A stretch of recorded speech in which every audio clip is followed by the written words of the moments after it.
It's spring break, so my son and I decided to come up to the cabin for a couple of days. And on the way up, we listened to a really good podcast. It's from the Bible Project. I really encourage you to listen to it. It's a really good podcast.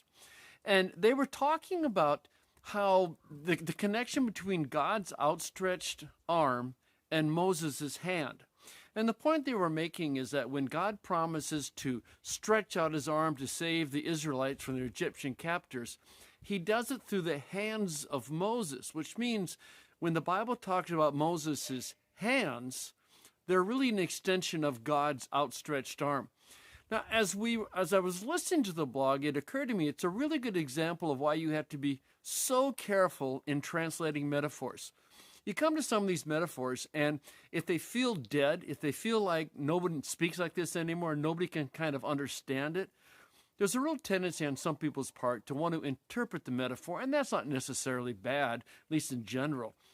But the problem is when you start interpreting metaphors, when you get rid of the metaphor and just say, well, this is what it means, you can have unintended consequences. And this really illustrated a good point.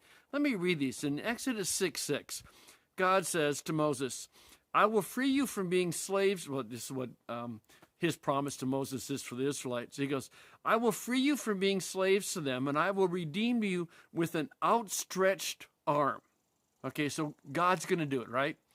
But when you go then to, let's say, Exodus 10, verse 12, it says, And the Lord said to Moses, Stretch out your hand over Egypt, so that locusts swarm all over the land and destroy everything growing that was left by the hail. Now, whether you accept the connection between God's outstretched arm and Moses' hand, it's not the point. I'm trying to illustrate why we have to be so careful in translating metaphors away.